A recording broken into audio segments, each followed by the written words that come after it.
अस्सलाम वालेकुम students, welcome to online class for grade 4 subject English B. Today's lecture number is 3 and today we are going to discuss present continuous tense. Students, ये tense आपने अपनी copies पे NEET वे में note down करना है और इस टेंस की आपने अच्छे से प्रैक्टिस भी करनी है। स्टूडेंट्स, फर्स्ट टू 6 जो सेंटेंसेस हैं वो मैं करवा चुकी हूँ, जबकि जो 7 से लेके 10 तक जो सेंटेंस हैं वो आपका होम टास्क है। वो आपने खुद से अपनी कॉपीज़ पे नीट वे में उसकी जो इंग्लिश ट्रांसलेशन है वो नोट डाउन करनी है, ठीक है। और जो बाकी मैंने सेंटेंसेस करवाए हैं उसकी भी आपने अच्छे से प्रैक्टिस करनी है। इसके अलावा कुछ जो डेली रूटीन के सेंटेंसेस हैं वो आपने खुद से प्रेजेंट कॉन्टीन्यूस टेंस के हवाले से खुद से घर में प्रैक्टिस करनी है, ताकि आपको इस टेंस के अच्छे से समझ आ जाए और आप खुद से जो टेंसेस हैं वो कर सकें। इसके अलावा स्टूडेंट्स, हम ग्रामेट्री पोर्शन में से इंटरजेक्शंस को स्टडी करेंगे, जो कि पेज नंबर 71 to 72 पे है। स्टूडेंट्स, इंटरजेक्शंस की जो एक्सरसाइज है वो आपने अपनी बुक्स पे ही नीट वे में नोट डाउन करनी है और उसको भी आपने अच्छे से याद करना है। Now we are going to discuss present continuous tense. Present continuous tense में ऐसे काम के बारे में बात करते हैं जो मौजूदा वक्त में हो रहा होता है। इसकी पहचान यानी कि इसकी रिकग्निशन ये है कि जुमले के आखिर में रहा है, रही है, रहे हैं आता है। फॉर एग्ज़ाम्पल, वो खाना खा रहा है, बारिश हो रही है, बच्चे खेल रहे हैं। प्रेजेंट कॉन्टीन्यूस टेंस के फॉर्मूले के अकॉर्डिंग अफर्मेटिव सेंटेंसेस में सबसे पहले सब्जेक्ट आएगा, उसके बाद हम टेंस को देखते हुए हेल्पिंग वर्ब यूज़ करते हैं। टेंस क्या है? प्रेजेंट कॉन्टीन्यूस टेंस है, तो हम इसमें हेल्पिंग वर्ब कौन सा यूज़ करेंगे? Is, am, are. Form of verb, first form of verb use होगी प्लस आईएनजी का इजाफा किया जाएगा। कॉन्टीन्यूस टेंसेस में हम आईएनजी का एडिशन करते हैं और जुमले के आखिर में ऑब्जेक्ट आता है। ये समटाइम्स ऑब्जेक्ट जो है सेंटेंस में होता भी है, लेकिन समटाइम्स सेंटेंस में मौजूद नहीं भी होता। नेगेटिव सेंटेंसेस में सबसे पहले सब्जेक्ट आएगा, फिर is, am, are helping verb use होंगे और फिर नेगेटिव सेंटेंसेस होंगे, तो इस वजह से यहाँ पे फिर इज़, एम, आर के बाद क्या लगाया जाएगा? नोट लगाया जाएगा। फिर first form of verb use की जाएगी प्लस आईएनजी प्लस ऑब्जेक्ट आएगा। इंटेरोगेटिव सेंटेंसेस में सबसे पहले इज़, एम, आर यानी कि जो हेल्पिंग वर्ब है वो स्टार्टिंग में आ जाएगा, जैसे कि इज़, एम, आर, फिर सब्जेक्ट आएगा, फिर first form of verb use की जाएगी और प्लस आईएनजी का एडिशन किया जाएगा और फिर ऑब्जेक्ट आएगा। और इंटेरोगेटिव सेंटेंसेस में आपने एक बात याद रखनी है कि सेंटेंस के लास्ट में आपने मस्ट क्वेश्चन मार्क लगाना है, क्योंकि ये वाले जो सेंटेंस होते हैं इंटेरोगेटिव सेंटेंसेस, सवालिया सेंटेंसेस होते हैं, ठीक है। तो इस वजह से जुमले के आखिर में क्वेश्चन मार्क मस्ट लगाना है। स्टूडेंट्स, ये की जो मैंने साइड पे बनाई है इसको आपने अच्छे से याद करनी है। ही, शी, इट या कोई भी नाम है, कोई भी नाउन है, सिंगुलर चीज़ के बारे में बात की जा रही है, तो आप उसके साथ कौन सा हेल्पिंग वर्ब लगाओगे? इज़ लगाओगे, ठीक है। जबकि आई के साथ कौन सा हेल्पिंग वर्ब यूज़ किया जाएगा? एम यूज़ किया जाएगा। वी, दे, यू या कोई भी नेम है या कोई भी नाउन है, ठीक है, या कोई प्लूरल चीज़ के बारे में बात की जा रही है, तो उसके साथ कौन सा हेल्पिंग वर्ब यूज़ होगा? आर यूज़ होगा। नेक्स्ट है सेंटेंसेस। नंबर 1 सेंटेंस है, तुम अखबार पढ़ रहे हो। फॉर्मूले के अकॉर्डिंग सबसे पहले सब्जेक्ट आता है। सब्जेक्ट क्या होता है? जो काम कर रहा होता है, यानी कि जो मेन रोल प्ले कर रहा होता है उसको हम सब्जेक्ट कहते हैं। अब इस सेंटेंस में देखिए कौन मेन रोल प्ले कर रहा है? तुम, ठीक है। तो तुम जो है वो हमारा क्या है? सब्जेक्ट है और तुम की प्रोनाउन यहाँ पे क्या यूज़ करेंगे हम? यू, ठीक है। उसके बाद हमने हेल्पिंग वर्ब यूज़ करना था इज़, एम, आर में से। तो अब ये की जो मैंने बनाई थी इसमें देखिए यू के साथ हमने कौन सा हेल्पिंग वर्ब यूज़ किया था? यहाँ पर आर यूज़ किया था, तो हम यू के साथ हेल्पिंग वर्ब कौन सा यूज़ करेंगे? आर यूज़ करेंगे। उसके बाद फॉर्मूला के अकॉर्डिंग उसके बाद क्या आता है? हेल्पिंग वर्ब के बाद फर्स्ट फॉर्म ऑफ वर्ब आना था प्लस आईएनजी का एडिशन करना था हमने। तो ये जो पर है ये हमारा क्या है? वर्ब है, यानी कि वर्ब क्या होता है? कोई एक्शन होता है, कोई काम हो रहा होता है, उसको हम वर्ब कहते हैं। तो इसकी इंग्लिश क्या होगी, रीड, ठीक है, यानी कि फर्स्ट फॉर्म ऑफ वर्ब क्या होगी, रीड, और जब हम इसके साथ आईएनजी का एडिशन करेंगे तो क्या बन जाएगा, रीडिंग बन जाएगा, ठीक है। और क्या पढ़ रहे थे, ये जो अखबार है ये हमारा ऑब्जेक्ट है। सेंटेंस में समटाइम्स ऑब्जेक्ट मौजूद होता भी है और समटाइम्स सेंटेंस में ऑब्जेक्ट नहीं भी मौजूद होता, ये मैंने आपको पहले भी बताया था। अखबार यानी कि ये हमारा ऑब्जेक्ट है, जिस पर काम किया जा रहा है वो हमारा ऑब्जेक्ट होता है, ठीक है। तो अखबार का क्या होगा, न्यूज़पेपर। सेंटेंस क्या है, you are reading newspaper. Second sentence, मैं काम कर रही हूँ। मैं जो है वो हमारा सब्जेक्ट है, ठीक है। तो यहाँ पे हमने मैं का प्रोनाउन क्या यूज़ किया, आई यूज़ कर दिया। अब आई के बाद हमने हेल्पिंग वर्ब यूज़ करना था, आई के साथ हेल्पिंग वर्ब कौन सा यूज़ होगा, एम यूज़ होगा। आई एम कर रही, ठीक है, ये वर्ब है हमारा, यानी कि ये फर्स्ट फॉर्म ऑफ वर्ब होनी थी हमारी डू, और हमने इसके साथ आईएनजी का एडिशन कर दी तो क्या बन गया, डूइंग, ठीक है। आई एम डूइंग काम वर्क, ठीक है, I am doing work. Third है, वो मछलियाँ नहीं पकड़ रहे हैं। ये देखिए, ये दोनों सेंटेंसेस अफर्मेटिव सेंटेंसेस थे, यानी सिंपल सेंटेंसेस थे। अब ये वाला जो थर्ड सेंटेंस है ये है नेगेटिव सेंटेंस, ठीक है, कि यहाँ पे सेंटेंस में नहीं है, ठीक है। तो इसका मतलब ये नेगेटिव सेंटेंस है, मनफी के सेंटेंस है। वो मछलियाँ नहीं पकड़ रहे हैं, और आपको पता है जब नहीं आ जाएगा किसी सेंटेंस में तो आपने उस सेंटेंस में क्या लगाना है, नोट लगाना है हेल्पिंग वर्ब के बाद। वो मछलियाँ नहीं पकड़ रहे हैं, वो जो है हमारा सब्जेक्ट है, वो का प्रोनाउन क्या यूज़ होगा, दे, ठीक है। दे के साथ हमने हेल्पिंग वर्ब कौन सा यूज़ करना है, ये देखिए यहाँ पे आर लिखा हुआ मैंने, तो हम दे के साथ हेल्पिंग वर्ब कौन सा यूज़ करेंगे, आर यूज़ करेंगे, क्योंकि ये प्लूरल पर्सन की बात हो रही है। दे आर, उसके बाद ये देखिए नहीं का जुमला था तो यहाँ पे हमने आर के बाद क्या लगा दिया, नोट लगा दिया। पकड़, कैच, कैच के साथ ये फर्स्ट फॉर्म ऑफ वर्ब है कैच, तो जब इसको आईएनजी का एडिशन करेंगे तो क्या बन जाएगा, catching. They are not catching the मछलियाँ, फिश, ठीक है, they are not catching the fish. Fourth sentence है, अहमद घर नहीं जा रहा है। अहमद जो है वो हमारा सब्जेक्ट है, कौन घर नहीं जा रहा है, अहमद घर नहीं जा रहा, तो जो अहमद है वो हमारा क्या है, सब्जेक्ट है। हमने सब्जेक्ट स्टार्टिंग में लिख दिया, उसके बाद हेल्पिंग वर्ब यूज़ करेंगे। अब ये देखिए मैंने आपको बताया था ही, शी, इट, या कोई भी नाम है, नाउन है, कोई सिंगुलर चीज़ के बारे में बात हो रही है तो उसके साथ हम इज़ लगाएंगे, ठीक है। तो ये नाउन भी है और नेम भी है, तो हम इसके साथ क्या लगाएंगे, इज़ लगा देंगे, ठीक है।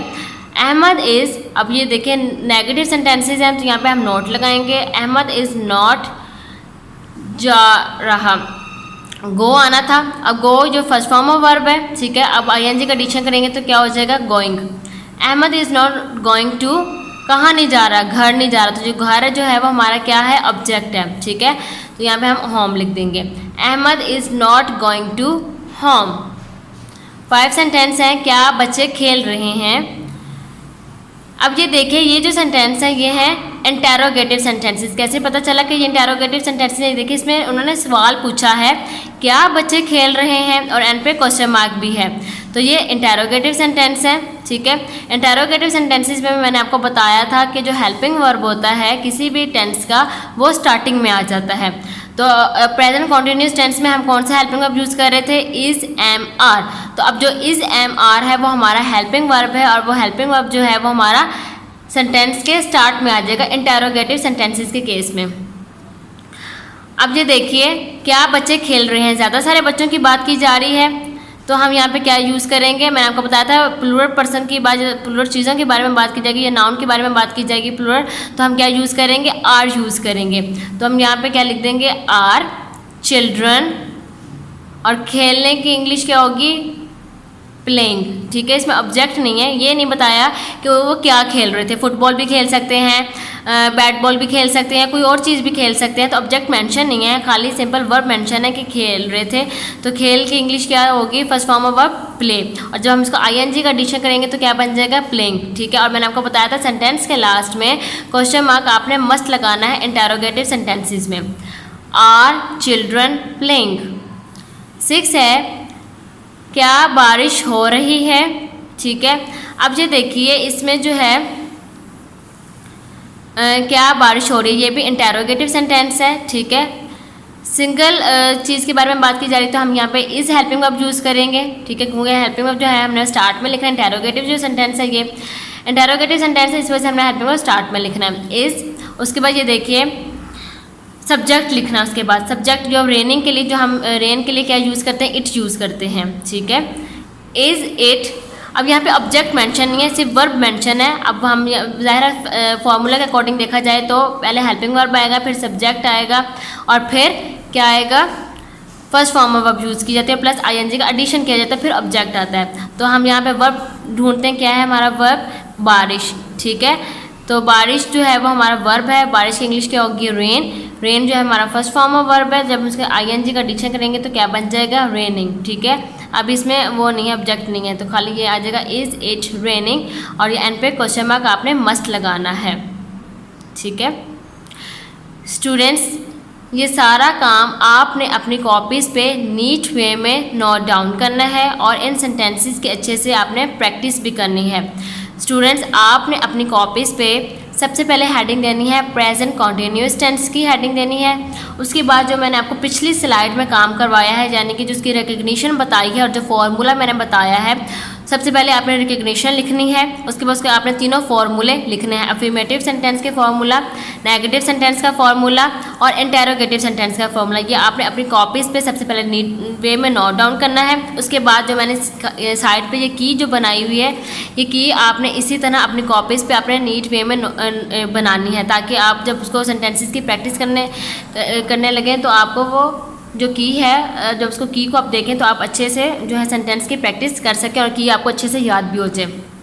उसके बाद स्टूडेंट्स आपने क्या करना है, फिर आपने सेंटेंसेस की हेडिंग देनी है और ये जो 10 सेंटेंसेस हैं ये आपने फिर अपने कॉपीज़ पे नीट वे में नोट डाउन करने हैं। मैंने आपको 6 सेंटेंसेस करवा दी हैं, ठीक है। बाकी 7, 8, 9 एंड 10 ये जो 4 सेंटेंसेस हैं ये आपका होम टास्क है, ये आपने खुद से अपनी कॉपीज़ पे करने हैं। We are going to start interjections. What is interjection? Word that shows spontaneous feeling or emotion. Interjection क्या होता है कि ऐसे लफ्ज़ जो एहसास और जज्बात को ज़ाहिर करें, ऐसे वर्ड्स को, ऐसे सेंटेंसेस को हम इंटरजेक्शंस कहते हैं, जैसे कि alas, ouch, hello, hurray, wow, so long, hi. Interjections जो होते हैं वो डिफरेंट एक्सप्रेशंस में, डिफरेंट फीलिंग्स में यूज़ किए जाते हैं। जैसे कि कुछ ऐसे एक्सप्रेशंस होते हैं जिसमें हम हेजिटेशन फील करते हैं, जैसे कि हम हेजिटेशन का फील करते हैं, हम कहेंगे तो ये जो एक्सप्रेशन होगा ये हेजिटेशन का एक्सप्रेशन होगा, हम इसमें इंटरजेक्शन का आंसर यूज़ करेंगे का, ठीक है। इस तरह जो हमारी जो इमोशंस हैं, ठीक है, सैड भी इमोशंस हो सकती हैं और खुशी वाली इमोशंस भी हो सकती हैं। जो फीलिंग्स होती हैं वो हमारी सैड फीलिंग्स भी हो सकती हैं, खुशी वाली फीलिंग्स भी हो सकती हैं। जब हम खुश होते हैं तो हम कहते हैं ना हुरे, और जब कोई चीज़ अच्छी से हम देखें तो कहते हैं वाओ व्हाट अ ब्यूटीफुल। इसी तरह अगर सोरो का मतलब सोरो का एक्सप्रेशन होगा, ठीक है, तो हम उसमें अलास यूज़ करेंगे। अगर हम चोट लगती है तो हम आउच कहते हैं, ठीक है। इसी तरह अगर कोई हमें चीज़ डिस्गस्टिंग लगती है तो हम कहते हैं ऊ, ठीक है। तो इस तरह के जो एक्सप्रेशंस होते हैं वो इंटरजेक्शंस कहलाते हैं। इसके अलावा जो इंटरजेक्शंस हैं जैसे कि क्विक, जल्दी करो, हो, साइलेंस, खामोश। Now page number 72, exercise part A, fill in the blanks with suitable interjections from those listed below. Remember to put an exclamation mark after each interjection. ये कुछ इंटरजेक्शंस दे दिए गए हैं और ये कुछ सेंटेंसेस हैं। इन सेंटेंसेस को पढ़ते हुए हमने इन ब्लैंक्स में सूटेबल इंटरजेक्शंस को फिल करना है, ठीक है। स्टूडेंट्स, एक बात आपने याद रखनी है कि जब भी हम इंटरजेक्शंस लिखेंगे उसके बाद हम एक्सक्लेमेशन मार्क, इस तरह का जो मार्क है वो हम मस्ट लगाएंगे, ठीक है। एक्सक्लेमेशन मार्क जो है इंटरजेक्शन के बाद मस्ट आता है। फर्स्ट सेंटेंस क्या है, dash the king is dead and we have lost the battle. अब ये सेंटेंस को पढ़ें। अब इस सेंटेंस को पढ़ के हमें क्या फील हो रहा है कि यहाँ पे सोरो बात की गई है, यानी कि गम की बात की गई है। इसमें से क्या फील होता है, गम की बात है, ठीक है। The king is dead and we have lost the battle. तो हम इसमें से देखिए क्या लगाएंगे, क्या लिखेंगे, अलास, ठीक है। और अलास के बाद हम एक्सक्लेमेशन मार्क मस्ट लगाएंगे। Second, dash I think I have broken my arm, I think I have broken my arm, ठीक है। तो यहाँ पे हम क्या, यहाँ पे आपको क्या फील हो रहा है कि क्या इसमें सेंटेंस में कौन सा इंटरजेक्शन यूज़ होगा, आउच, ठीक है। और उसके बाद एक्सक्लेमेशन मार्क मस्ट लगाना है। थर्ड सेंटेंस है dash is there anybody in this house, ठीक है। अब यहाँ पे कौन सा एक्सप्रेशन यूज़ हो रहा है, हेलो का, ठीक है। हेलो इंटरजेक्शन यूज़ करेंगे हम, hello is there anybody in this house, ठीक है। और हेलो के बाद ये एक्सप्लेनेशन मार्क आप मस्ट यूज़ करेंगे। फोर्थ सेंटेंस है dash we have a holiday tomorrow, जब भी हमें छुट्टी होती है तो अगर we have a holiday tomorrow, ठीक है, छुट्टी का उन्होंने अनाउंसमेंट की हुई है कि कल छुट्टी होगी, तो जो छुट्टी के अनाउंसमेंट में खुशी से हम बोलेंगे हुरे, ठीक है। तो जो हुरे वो इंटरजेक्शन, और इंटरजेक्शन के बाद हम एक्सक्लेमेशन मार्क मस्ट लगाते हैं, hurray we have a holiday tomorrow. 5 dash look at all the food she has cooked for us, अब ये देखिए खाने को देख के हमें क्या फील आता है, wow, wow look at all the food she has cooked for us. 6 dash I hope we shall meet again soon, so long, so long I hope we shall meet again soon. 7 dash that was a wonderful speech, अब wonderful speech है और यहाँ पे कौन सा expression use होगा, wow, wow that was a wonderful speech. Dash how are you, ये sentence है dash how are you, hi how are you. Now part B, match the interjections on the left with the sentences on the right. Copy the complete sentences in your exercise book. ये column A है और ये column B है, यहाँ पे sentences हैं और यहाँ पर इस कॉलम A में interjections हैं। sentences को देखते हुए हमने interjections के साथ उनको मैच करना है। फर्स्ट interjection है quick, hide behind the curtain. Second, ho ho, that was a good joke. Third, silence, the king is going to speak. 4 है sorry, I am late. 5, hush, speak softly or you will wake the baby. 6, tut tut, you should not have done that. 7, oh dear, did you break that cup? 8, good heavens, have you spent all your pocket money? 9, hooray, we have won the match. 10, bravo, you have won the first prize again. Students, ये जो exercise है part A and part B, दोनों parts आपने अपनी books पे NEET वे में note down करने हैं और इस एक्सरसाइज को आपने अच्छे से याद भी करना है।